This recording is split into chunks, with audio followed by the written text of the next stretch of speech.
Mr. Speaker. Dr. Parmjit Parmar.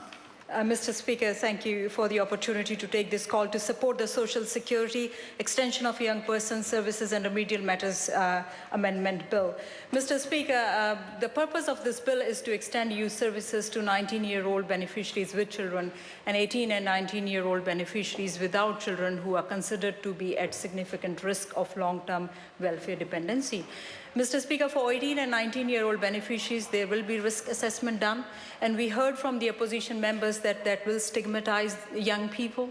Mr. Speaker, actually, these young people, they need help, and we want to help them.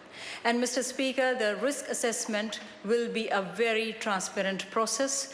It will include factors which are well accepted.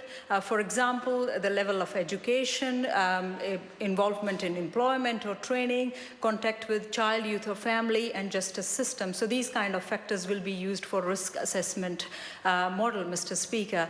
And once a young person is referred to youth services, Mr. Speaker, then they will go through a consultation process, which will give them an opportunity to comment and also provide extra information about their background. And based on a risk assessment during the consultation process, youth service providers will also have an opportunity to understand about the needs of that young person that is referred to youth services. And it's quite possible, Mr. Speaker, that during that consultation process, youth service providers feel that the young person being referred to youth services actually does not need that referral, and then Ministry of Social Development can consider that recommendation and can actually withdraw the referral if appropriate.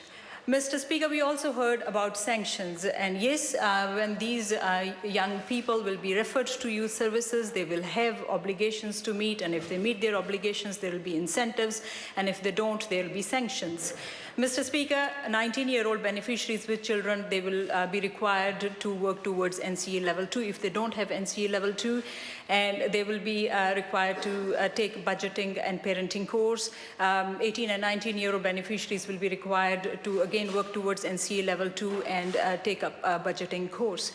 Mr. Speaker, if they don't meet their obligations, there will be sanctions, and sanctions are an important part of youth services because that sanctions have shown us improvement in the level of compliance for the requirements that are there for youth services. So, Mr. Speaker, this is a great bill which is to support young people so that they can have a better future.